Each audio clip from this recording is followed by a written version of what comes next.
tapi tidak kemudian menerima begitu saja, harus kritik, harus kritis. Nah, proses kritisi ini mempersyaratkan kita menguasai pengetahuan, kemampuan berpikir yang canggih. Dan Prof. Malik menunjukkan itu.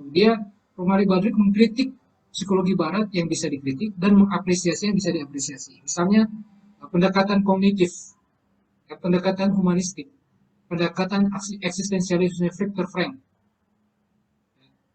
transpersonal psychology itu diapresiasi, meskipun tentu ada catatan ya, tidak diterima semua, tapi diapresiasi bahwa itu lebih lebih lebih ilmiah dan um, lebih manusiawi dibandingkan yang punya Freud misalnya. Behavioristik itu dikritik juga oleh Profesor Malik Badri. Dia mengatakan bahwa uh, konsep behavioristik itu menunjukkan seolah itu manusia itu mesin, mekanistik ya. Dia tidak melihat aspek human being manusia. Makanya orang-orang behavioris itu yang melihat manusia yang kalau nggak kelihatan nggak usah ngobrol ya udah kayak ini ya nggak usah diurusin. Jadi sangat ini ya positifis juga ya. Tapi Prof. Malik Badi juga mengapresiasi uh, pendekatan teori behaviorisme bahwa reward and punishment itu kita bisa pakai kok, kita bisa gunakan. Nah, dari kalau kita melihat struktur metaphysical belief, paradigma, teori sains, kebanyakan yang problem di teori psikologi itu adalah masalah di bagian di level paradigma dan metaphysical belief. Karena teori ini adalah hasil dari paradigma. Nah, yang banyak kan psikolog atau ilmuwan psikologi tidak menyadari aspek ini adalah karena kita ini banyak bermain di aspek sains, aspek terapan, teknologi, teknologi psikologi, teori, alat ukur dan segala macam, terapi dan segala macam. Nah itu, kita banyak bicara di sains, teorinya sedikit. Ya kita lupa bagian paradigma dan metaphysical belief. Makanya saya belajar di program sarjana psikologi, kemudian masuk ke level magister sains, karena magister sains itu apa namanya belajar teori dan penelitian, kemudian di magister profesi, karena itu lebih banyak praktek. Dan dari situ kan saya bisa melihat sebetulnya kompetensi lulusan dari dua program yang berbeda ini beda sekali. Kalau yang profesi itu sangat praktikal, orientasinya yang memang itu ya terapan, kalau yang satu teoritis ya misalnya. Dan sebetulnya menurut pendapat saya harusnya begitu ya. Jalur pendidikan harusnya begitu. Ya ini aja surat aja. Oke, nah berikutnya kritiknya. Nah, keterbatasan psikologi sekuler tulisan. Bisa dilihat nih, secara mitologi itu bisa dilihat dari paradigma dan metaphysical beliefnya. Ini dikritik misalnya oleh Profesor Malik Bakri.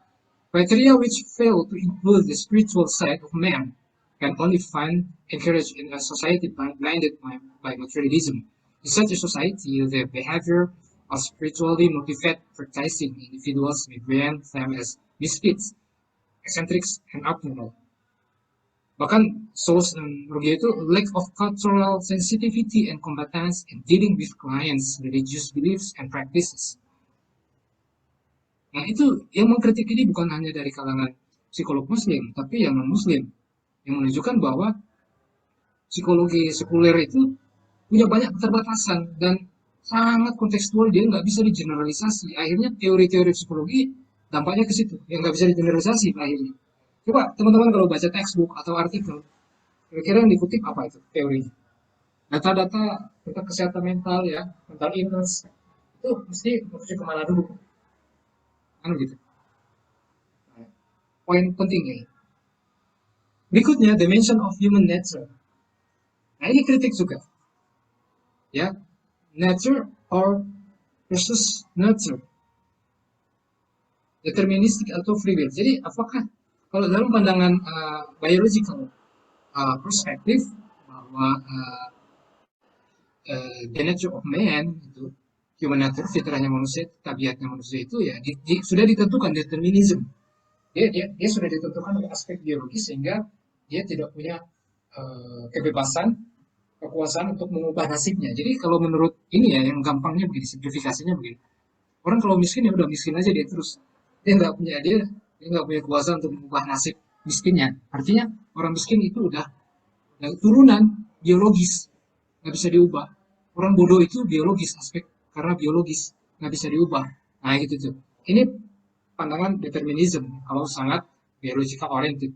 Berarti kalau kalau agresif itu sudah biologi, berarti orang yang agresif, pemarah itu nggak bisa diubah. Itu aja di sepanjang hidup pemarah terus. Kalau pencuri itu nggak bisa diubah karena determinisme, karena aspek biologis. Nah gitu. Oke ya. Saya kira yang kemudian yang humanistik, free will atau kognitif free will, kebebasan. Dia punya kebebasan. Bahwa manusia itu punya kebebasan. Dia dilahirkan, itu lahir, dia punya kebebasan untuk menentukan nasibnya sendiri. Karena itu ada banyak orang yang berubah. Yang dulunya nakal misalnya kok sekarang jadi baik. Yang dulunya baik jadi nakal. Yang dulunya mungkin ekonominya sulit, sekarang jadi orang kaya baru misalnya. Kenapa? Karena dia mengusahakan. Orang itu punya kebebasan untuk berusaha. Nasib seseorang itu ditentukan oleh kemampuan dia untuk mengubah. Nah, gitu ya. Nah ini contoh disertasi dari Dr. Batusriono ya. Bagaimana merekonstruksi teori psikologi. Ini contoh yang bagus ya, di level doktoral ya. Karena harusnya doktor itu memproduksi teori ya, bukan yang lain. Ini contoh yang bagus.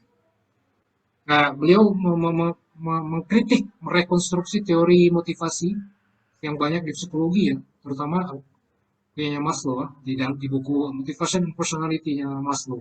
Karena banyak sekali teori-teori motivasi yang sebetulnya tidak bisa dikatakan ilmiah juga, masih perlu dikritik, belum selesai. Kalau saya bilang, mungkin bahasa sopan saya, teori-teori itu belum selesai, masih dalam proses pengembangan. Tapi mungkin ada sebagian orang yang buru-buru ingin menggunakan teori, kelamaan nggak ada teorinya, itu aja dipakai, kayaknya menyebar dan dipahami oleh kalangan banyak, kalangan umum bahwa itu teori yang udah kuat, udah robust, benar, udah secara saintifik. Nah ini problemnya.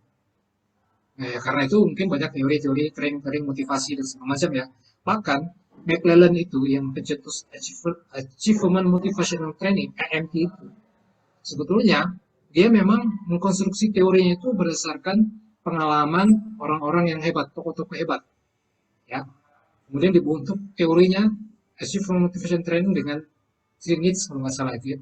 Nah itu AMT ini modulnya pernah diuji cobakan di Indonesia dan itu gagal. Gagal mengikuti modelnya McClellan. Gagal. Nah, makanya Dr. Riono ini di dalam disertasinya mengkonstruksi teori motivasi yang holistik, holistic dynamics integratif, holistic integratif dynamics. Ini bagus. Itu ini misalnya begini. Kalau di dalam apa namanya psikologi modern yang disebut manusia, manusia itu punya 3 aspek aja, kognitif, konatif, dan afektif. Ya, padahal kalau kita merujuk ke sejarah sains di abad pertengahan, sebetulnya ada 4 aspek di dalam apa namanya jiwa-jiwa. Ada 4 aspek ya, pada manusia. Itu ada spirituality, kognitif, konatif, dan afektif. Nah, tetapi karena perkembangan sains barat, sains modern yang di dalam bukunya The Structure of Scientific Revolution, Thomas Kuhn mengatakan bahwa barat itu sains modern punya punya ciri khas, salah satunya adalah shifting paradigma, selalu mengalami perubahan paradigma.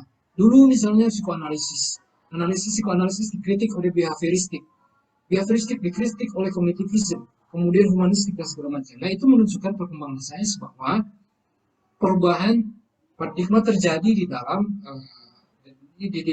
setiap peradaban, dan perubahan-perubahan paradigma itu berimplikasi pada teori yang kita gunakan dan pada cara kita memandang sebuah reality dan truth, kebenaran. Nah, termasuk konsep manusia. Sebelum abad pertengahan, itu manusia itu dipahami 4 aspek, spirituality, kognitif, konatif, afektif. Tetapi karena perkembangan paradigma, perubahan paradigma, spirituality ini nggak observable, nggak measurable, jadi 3 aja deh, kognitif, konatif, afektif. Ya, makanya kalau dalam praktek clinical psychologist misalnya, ya ini sambil ngompori teman-teman mahasiswa satu biar semangat belajar sampai program pasca sarjana. Bisa jadi ilmuwan atau profesional praktisi.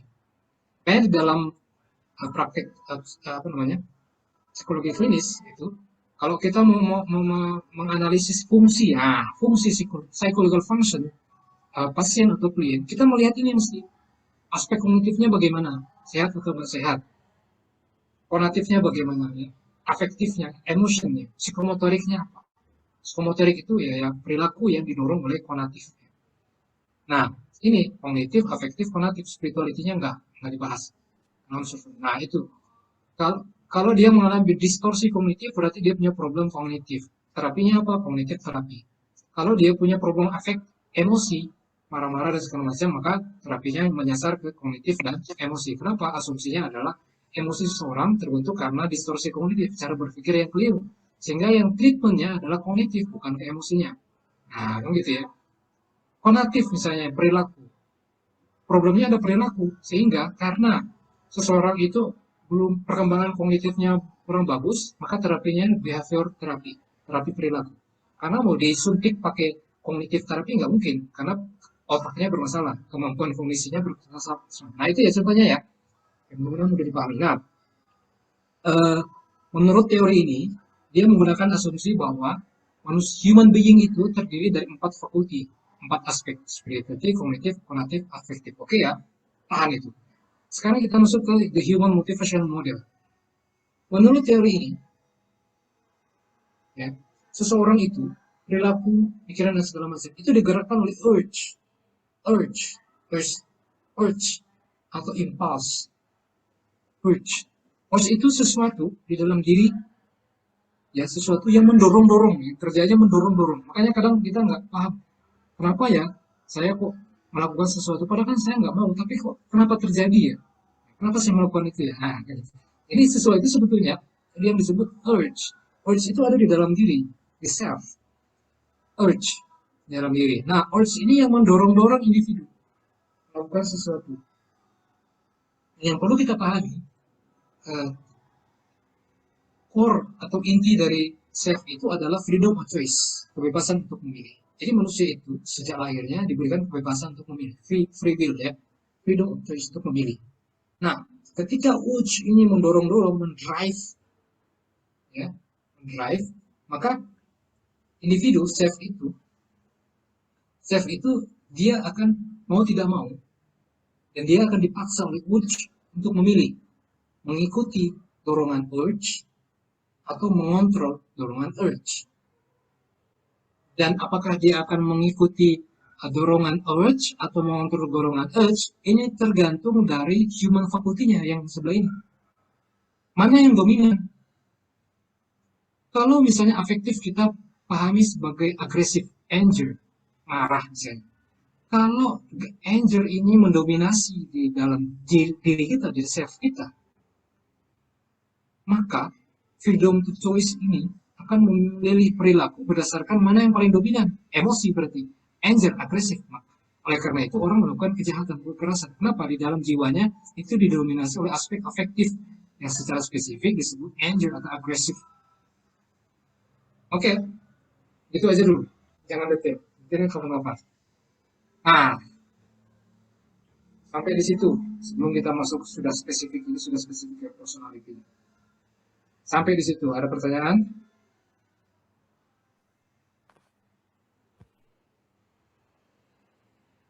Nah, Silakan teman-teman mahasiswa yang mau bertanya. ini sudah bab kedua ya ini ya. Iya, lumayan ini ya, Mas Kusuma ya. Luar biasa gitu ya. Apa? Agak sedikit berat, semoga teman-teman mahasiswa bisa nangkap gitu ya. Tapi ya, intinya itu sangat inti gitu ibaratnya. Monggo teman-teman, ada yang mau bertanya? Justru kita harus membiasakan berpikir yang berat, karena kalau kita Iya. mengacu ke konsep akal, akal itu maknanya sesuatu yang mengikat. Dia mengikat makna, tanda, mengikat data empirik ya. Jadi akal itu mengikat tanda, ayat atau data empirik dari tanda satu dengan tanda yang lain menjadi sebuah sistem makna, meaning, dan akhirnya dia menjadi ya knowledge. Nah itu. Kalau neuroscience atau neuropsikologi, kalau kita mau melihat, ada saya ada rekaman videonya ya, itu penelitiannya tentang neuron, saraf. Saraf itu akan membentuk sebuah jaringan yang terkoneksi antara satu titik dengan titik yang lain. Kalau kita berpikir, semakin kita berpikir berat, yang serius, jaringan ini semakin jelas titiknya dan semakin tersambung. Tapi kalau kita nggak berpikir serius, ngomong yang biasa-biasa aja, ya titik-titik ini nggak akan tersambung. Kalaupun ada tipis sekali jaringannya. Nah itu penjelasan neuroscience-nya begitu dan secara maknawi akal itu begitu. Jadi Ya, memang harus ya, dibiasakan berpikir keras dari sekarang. iya, ya. Buat gambaran Mas Kusuma mungkin teman-teman ini sudah belajar teori kepribadiannya itu masih tokoh-tokoh yang klinis sifatnya, jadi seperti Freud, Harney, Oh, Erikson, Jung, Adler, seperti itu. bagus bagus, nggak apa-apa. Itu semua harus dipelajari sebelum nanti di akhir kita melakukan memilih mana yang paling kuat secara metodologi. Kita semua harus belajar Ya, itu supaya tahu mana yang benar mana yang nggak benar. Saya mohon maaf silakan ini nih kalau tadi sesi ini ada berat. yang ini nih, ada yang tertarik katanya kaitannya sisi psikologi Islam memandang LGBT tadi. Silakan tadi siapa yang mau bertanya? Saya mau bertanya, Pak. Ya, silakan. Silakan. Jadi tadi ada diskusi juga sama Bu Dewi. Kan kalau misalnya ke dalam psikologi Islam itu LGBT udah jelas banget salah ya, Pak. Tapi kalau misalnya nanti kita jadi psikolog, terus ada klien dengan kasus LGBT, tapi dia non-muslim. Nah, tanggapan kita sebagai psikolog tuh nanti gimana, Pak? Masa kita harus kayak sok lanjut LGBT aja gitu? Gimana, Pak? Oke, bagus pertanyaannya. Ini sebenarnya pertanyaan ini ada khususnya ya, karena saya punya kelas khusus psikologi LGBT ya. Belum lama ini saya ngisi public lecture di Thailand. Di teman-teman di Kong University ya, apalah itu, KKU ya. Dan kelasnya panjang ya, intensive course. Bukan intensive course ya, public lecture tapi panjang ya, enggak. Karena apa? Selalu saya sampaikan, dan itu sudah menjadi teori saya, bahwa tidak boleh bermudah-mudah ketika bicara tentang manusia dan jiwanya. Harus hati-hati. Bahkan psikolog sekalipun. Saya ini udah pernah belajar di program magister profesi, pernah belajar di magister science. Jadi saya tahu apa yang dipelajari di dua program itu. Dan belakangan saya belajar metodologi research di program doktoral ya, intensif, banyak macam poin yang banyak macam course yang saya ambil itu full untuk bisa memahami itu dengan betul. Dan dari pengalaman itu akhirnya saya memutuskan tidak boleh sembarangan ternyata bicara manusia dan jiwa manusia, dan tidak simplifikasi, tidak boleh simplifikasi. Dan hal-hal semacam ini masih terjadi di kalangan ilmuwan, bahkan profesional kesehatan mental. Sorry, kita berangkat dari pandangan begini. Makhluk hidup itu ciptaan Allah. Semua makhluk hidup ciptaan Allah. Manusia, makhluk hidup berpikir ciptaan Allah. Mau dia muslim, mau non-muslim, itu ciptaan Allah. Itu ya, itu pemahaman dasar yang harus kita pahami. Ini ciptaan Allah. Karena dia ciptaan Allah, maka manusia itu ada konsep fitrahnya, the nature of man-nya, nature, fitrahnya, konsep awalnya, bahwa tadi insan, manusia itu, siapapun dia, agama apapun, sebetulnya ada perjanjian di atas al-Mithaq bahwa dia akan mengakui Tuhannya. Ya, kamu, Allah adalah Tuhan. Pengakuannya. Sehingga konsekuensinya dalam pengakuan itu adalah kita berhutang kepada Allah, dan hutang itu harus dilihat dengan taat pada perintahnya melalui wahyu dan hadis. Kemudian jauhi larangannya, berzina itu ya dilarang. Perintahnya yang nikah, gitu, menahan diri, ya kan begitu. Dalam perkembangan psikologi pertumbuhan dan perkembangan manusia mengalami perubahan. Dan perubahan-perubahan itu dipengaruhi oleh faktor pendidikan, faktor pengasuhan, lingkungan, dan segala macam, termasuk aspek biologis. Nanti kita akan tahu aspek genetik dan epigenetik itu apa. Neuron dan neuron mirror itu apa. Nah, itu penting, karena bicara dari LGBT akhirnya ngurus ke sana. Itu ya. Jadi pemahaman dasar itu kita semua makhluk Tuhan, Allah, diberikan ilmu, kemampuan akal untuk berpikir, karena itu membedakan makhluk manusia dengan makhluk hidup yang lain. Berpikir dengan ilmu, kewajiban menuntut ilmu. Kan gitu. Oke, selesai di situ. Nah, sebelum saya masuk ke yang spesifik itu, saya mau mengklirkan istilah LGBT dan homoseksual itu berbeda. LGBT itu sebuah identitas sosial yang di dalamnya ada kelompok homoseksual, biseksual, transgender, ya, yang sudah coming out, mengakui mereka begitu, menjalani hidup seperti itu. Ada juga kalangan yang bukan homoseksual, biseksual, transgender, ya lesbian dan segala macam, tapi mereka mendukung. Nah, gerakan LGBT ini adalah gerakan yang menginginkan pengakuan hukum, agama, dan kehidupan norma sosial masyarakat, ya. Itu yang kehidupan mereka. Satu. Nah, ketika bicara tentang homoseksual, ini berbeda dengan LGBT, karena nggak semua yang homoseksual itu gabung di gerakan LGBT atau ideologi LGBT, nggak semua. Ada juga klien-klien kami itu bukan klien-klien yang bukan hanya dari klien yang udah kelompok LGBT yang tobat, tapi memang dia homoseksual tapi nggak mau gabung di LGBT dan dia ingin mengubah jalan hidupnya. Karena itu kami bukan mengubah orientasinya, tapi mendampingi dia untuk tetap ke jalan fitrahnya sebagai manusia. Itu kan begitu kan, model pendampingan psikologisnya. Terus gimana pandangan kita sebagai seorang psikolog muslim? Satu, dampingan psikologis ya, konseling psikologi, bukan konseling tapi konseling psikologi untuk ya kalau psikolog muslim begini nih, saya kasih catatan. Mau dia disebabkan oleh aspek biologis atau yang lain. Kita tidak boleh membiarkan dia terombang-ambing dalam kebingungan mau jadi homo atau hetero. Tapi justru dia kita kembalikan pada fitrahnya sebagai manusia. Jadi konsep the nature of man-nya apa? Fitrahnya manusia apa dia? Manusia yang baik itu, manusia itu berpikir perilaku yang baik. Homoseksual itu kalau hanya dalam desire, dalam hasrat, nggak apa-apa. Toh ada di dalam dirinya. Tapi kalau dia sudah berubah dalam bentuk behavior, act, tindakan melakukan tindakan seks sesama jenis, atau berpacaran dengan sesama jenis, justru itu harus kalau muslim harus ingatin, hati-hati, itu sudah menyimpang dari konsep the self, the soul-nya kita, jiwanya kita, konsep manusia. Dan akibatnya fatal. Makanya banyak orang argumen yang sering digunakan pihak-pihak yang lain bahwa LGBT itu banyak, homoseksual itu banyak yang depresi, cemas dan segala macam. Karena sosial stres misalnya, tekanan sosial.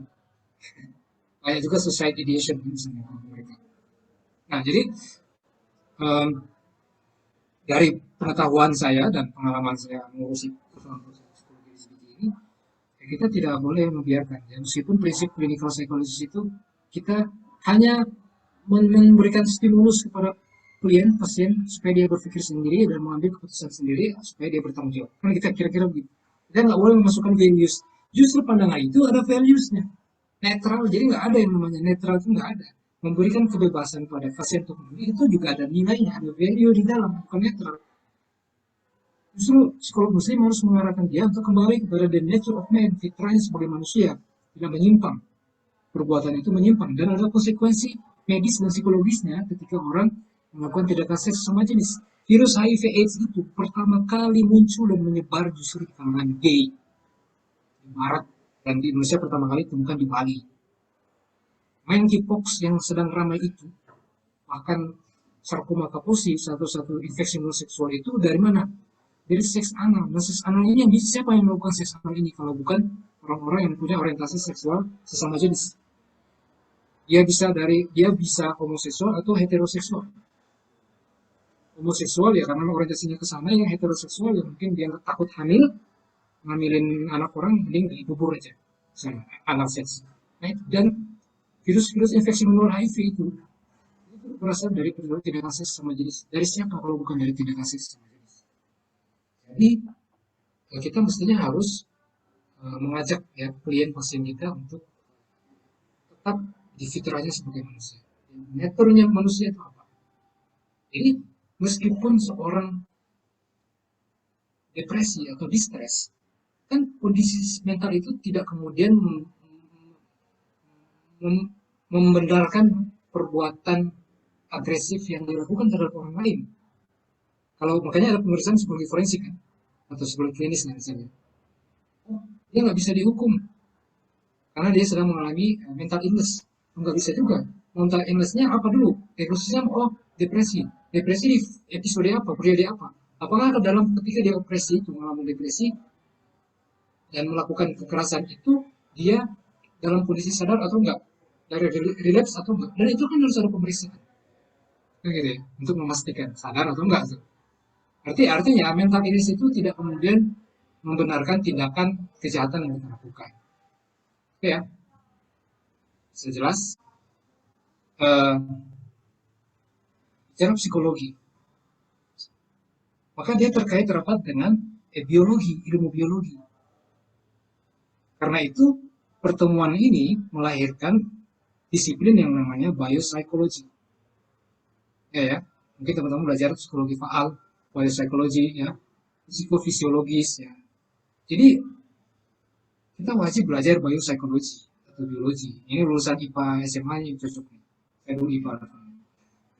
Nah, di samping biopsikologi, psikologi itu terkait rapat juga dengan sosiologi. Makanya lahir sosial psikologi. Kenapa demikian? Karena untuk memahami manusia, personal, itu kita tidak bisa melepas aspek situasional. Jadi dua hal ini penting. Memahami manusia itu melihat dari aspek personalnya dan aspek situasionalnya. Kenapa orang melakukan korupsi? Itu bukan hanya karena dia punya gangguan jiwa, ya, tapi guna aspek situasionalnya. Misalnya istrinya nuntut duit banyak, gitu misalnya. Lamor, ya suaminya terdesak, akhirnya ya situasi itu mendesak, akhirnya dia korupsi meskipun secara personal itu bertentangan dengan nilainya atau keyakinannya. Nah, benar kan? Akhirnya. Jadi memahami manusia itu harus mempertimbangkan aspek personal dan situasionalnya. Dan untuk dapat memahami itu, psikologi itu, disiplin psikologi itu menyediakan ilmunya. Sosial psikologi, biopsikologi, kemudian ada psychospirituality and transpersonal psychology, yang aspek metafisiknya. Ya, transpersonal psychology ini perkembangannya pesat sekali ya sekarang ya. Misalnya salah satu produknya adalah pendekatan psikoneurofenomenologi. Kebetulan saya pernah menemani Profesor Roger Fraser ya, Bapak psikologi transpersonal terkenal ketika International Conference on Islamic Psychology. Saya banyak diskusi dengan beliau. Nah, jadi ilmu-ilmu, turunan ilmu untuk mempelajari jiwa manusia itu ada biopsikologi, ada social psychology, ada psychospirituality, and personal psychology. Berkembang lagi social psychology itu ada economic psychology, ya ada community psychology, dan macam-macam banyak lagi. Biopsikologi itu akhirnya lahir neuropsychology, ya ada neurobehavior, psikoneuroimmunologi. Di health psychology, teman-teman baca lah buku health psychology ya, itu bicara tentang biopsychosocial interaction. Biopsychosocial interaction artinya kesehatan mental itu dipengaruhi oleh aspek psikologis, biologis, sosiologis. Dari sini kita bisa paham bahwa Anda lulusan S1 psikologi harusnya memahami manusia secara total, keseluruhan aspek biopsikososial. Tidak boleh cenderung pada salah satunya. Bahkan kalaupun sangat terpaksa cenderung pada salah satunya, Anda harus cenderung pada biopsikologinya. Karena aspek personality itu paling penting dibandingkan dengan situasional. Situasional ini misalnya, tes IQ-nya menunjukkan bahwa ini orang ini IQ-nya rata-rata. Kurang pintar misalnya. Tunggu dulu. Dia ini dari latar belakang apa? Kalau dia dari ekonomi ke bawah, masyarakat ekonomi lemah, tinggal di pinggiran dan segala macam, ya jelas kemampuan kognitifnya nggak berkembang bagus. Kenapa? Secara biologis, fisik, kebutuhan nutrisinya tidak terpenuhi sehingga itu mempengaruhi perkembangan otak, ya kan? Secara lingkungan, situasional, kehidupan di situ berat, ya, berat, kasar. Hari-hari omongannya kurang bagus, ya, meskipun nggak semua ya. Tapi secara umum begitu, kasar, kurang terdidik, misalnya akses bukan kurang terdidik, tapi akses pendidikan terbatas kalau orang-orang yang ekonominya di bawah. Hal-hal itu yang kemudian mempengaruhi kemampuan kognitifnya, makanya skor kalau terpaksa ya, skor IQ-nya, tes IQ-nya, tes kognitifnya itu rendah. Dan berdasarkan latar belakang itu, aspek personality dan situasional, kita nggak boleh menjudgment orang, dia bodoh. Tunggu dulu. Yang pintar-pintar itu karena bisa saja otaknya biasa aja, tapi karena diberi nutrisi, diberi makanan bergizi, diberikan pendidikan, ilmu-ilmu yang bermutu, diberi kursus dan segala macam, akhirnya berkembang dengan bagus. Dan itulah makanya teori psikologi itu kan lifespan development, perkembangan hidup sepanjang masa kan gitu ya. Jadi dari sini kompleks sekali memahami jiwa manusia, nggak gampang memang. Ini jangan simplifikasi, meskipun sudah lulusan magister sains atau profesi, harus belajar terus, hati-hati justru. Kalau saya justru berhati-hati memahami jiwa manusia. Soalnya kalau sarjana ilmu psikologi ngomong soal psikologi, masyarakat itu langsung percaya soalnya. Kalau kita tipikal orang yang simplifikasi, kurang berpengetahuan, malas belajar, cuma punya gelar, malas belajar, Ya, kita menyesatkan. Oke ya. Nah, implikasinya ketika belajar ilmu-ilmu ini, biopsikologi, psikospirituality, sosial psikologi adalah memahami jiwa manusia. Biar lihat di bagian personal ini ya. Jadi self itu, jiwa manusia itu, self itu aspek fisik dan metafisik. Self itu, diri itu terdiri dari aspek fisikal dan spiritual. Makanya perkembangan psikologi sekarang ada psikospiritual, ada transpersonal psychology, ada humanistic psychology. Karena dia bicara tentang meaning, di atas spiritualnya meaning. Nah, ini. Sehingga the nature of man, manusia itu pada fitrahnya itu terdiri dari aspek fisik dan spiritual sekaligus. Dia tidak dikotomis, dia tidak terpisah. Maka mempelajari manusia itu harus pelajari biopsikologinya. Setelah itu baru sosial psikologi. Psikospirituality juga dipelajari, transpersonal psychology. Itu baru pemahaman kita tentang manusia itu utuh. Kalau nggak begitu, kita hanya memandang manusia dari aspek sosialnya, hanya aspek biologisnya. Nah, misalnya, orang bodoh karena otaknya bodoh. Neuronnya, citra otaknya menunjukkan dia bodoh. Padahal belum tentu. Kalau Anda baca bukunya biopsikologinya, Kalat atau Pinel, itu justru mengatakan bahwa penanda aktuator di dalam neuron itu tidak selalu memberikan makna tertentu. Jadi meskipun ada tanda di dalam neuronnya ini, orang itu bodoh. Kita bisa lihat dari tanda di neuronnya. Tapi tanda di neuron ini tidak memberikan apa-apa, tidak menyatakan bahwa dia itu pasti bodoh. Ya. Dan ini harus baca textbook. Ya. Bukan ikut kursus-kursus singkat, kemudian langsung jadi ahli. Ya. Selanjutnya, ini mohon maaf nih kalau selesai ya, karena harus detail. Selanjutnya, oleh karena itu, dari sisi metodologi penelitian, kita dikenal eksperimen desain. Eksperimen desain ada terkontrol dan kemudian ada survei, probability and non-probability sampling. Ada fenomenologi, case study. Jadi, untuk memahami manusia secara metodologi, kita perlu paham tentang eksperimen desain, ya. Kita perlu paham tentang survei, korelasional. Ada korelasional yang non-kausal dan ada yang kausal. Yaitu ketika bicara tentang analisis statistik, mediation and moderation analysis. Jadi misalnya begini. Saya kasih ilustrasi ini ya. Mudah-mudahan kelihatan ya. X, anggap saja ini X, anggap saja ini Y. Bahwa perilaku seseorang itu tidak tiba-tiba, tidak sesederhana X mempengaruhi Y. Mesti ada sesuatu di tengah-tengah. Itu yang namanya mediation dan moderation. Bahwa X mempengaruhi Y dikarenakan oleh M, variabel M. Misalnya economic stress meningkatkan negative effect, kemudian mempengaruhi social withdrawal. Artinya economic stress, ekonomi itu tidak tiba-tiba langsung mempengaruhi isolasi sosialnya, menyendiri, enggak. Tapi ada faktor mediation, moderation, mediation, moderation. Nah, ini teman-teman akan belajar di analisis statistik yang tingkat level advance.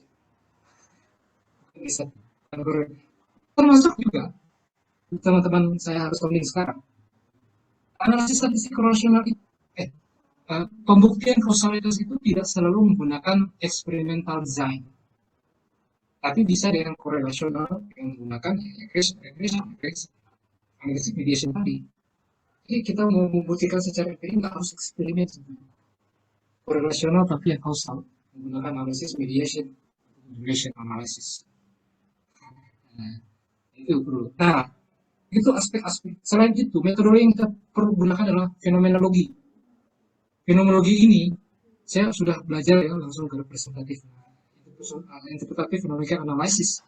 Jonathan Smith ini seorang ahli fenomenologi, filsafat fenomenologi dan ahli psikologi kesehatan di Inggris. Dan dia membuat satu metode penelitian yang namanya interpretatif fenomenical analysis. Dan ini sangat penting untuk penelitian teman-teman psikologi yang kualitatif. Kualitatif mestinya menggunakan fenomenologi ini, bukan yang lain. Kalau terpaksa case study aja. Karena fenomenologi ini memahami esensi, memahami pengalaman langsung orang yang mengalami gejala psikologis. Dengan begitu kita bisa paham, oh teorinya. Nah, pendekatan fenomenologi ini, kalau kita sampelnya airnya jadi banyak, lebih dari 20 misalnya, airnya kan jadi chronic teori. Chronic teori itu bisa kita gunakan untuk merumuskan teori. Oke ya, paham di sini yang mudah bisa dipahami. Jadi ada metodenya, kita paham eksperimennya, surveinya, kalau bisa probability sampling, jangan non probability sampling. Karena non probability sampling itu selatannya di bawah, kebenarannya di bawah dibandingkan probability sampling. Itu perlu diajarkan harusnya. Fenomenologi kualitatif, jangan yang lain. Referensi harus jelas. Nah, oleh karena itu, dalam memahami perilaku manusia, kita harus melihat personality, personal, and situational dari individu. Nah, di tengah-tengah itu yang namanya psychological processes atau dynamic psychology, dinamika psikologis. Nah, kekuatan psikolog itu di dinamika psikologis ini menjelaskan aspek personality, personal, and situational yang kemudian melahirkan sebuah perilaku. Perilaku itu ya bisa perilaku yang sifatnya negatif atau yang sifatnya karakter ya, ke personality, akhirnya personality. Oke ya. Nah, yang di atas ini sekali lagi selalu akan menunjukkan self, spiritual, and physical. Itu satu kesatuan di dalam diri manusia, tidak boleh terpisah. Dan ilmunya ada tadi, bidangnya, metodologinya juga ada. Berikutnya, dengan waktu mesti terkejar. Oleh karena itu, dalam memahami manusia, kalau kita kenal brain and mind. Nah, tuh lihat paling atas nih, brain and mind. Memahami self itu harus melihat aspek brain and mind. Brain itu mewakili aspek neuron, physical, biological, termasuk pengaruh genetik, hormonal, neural, ya. Dan mind itu merepresentasi mewakili aspek self spiritual, psikospiritual, aspek pengalaman diri manusia. Nanti akan kita bahas apa itu mind. Dan perilaku manusia, karakteristik manusia itu akan dipengaruhi oleh proses pertumbuhan, development, perkembangan manusia. Sejak dia di dalam kandungan, bahkan sebelum melahirkan ya, sejak memilih calon pasangan hidup.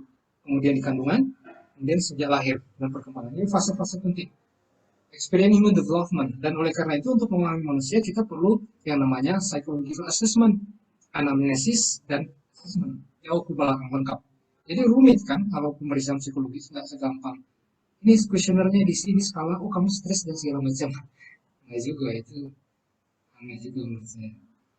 Nah berikutnya, to meaning. Nah ketika kita bicara tentang self, jiwa manusia ada aspek physical, itu brain itu aspek physical, neural, yang tadi saya singgung di awal. Jadi kalau neuronnya terganggu akan mempengaruhi perilaku. Nah ada aspek rasional, mind itu saya ganti rasional. Kenapa rasional? Karena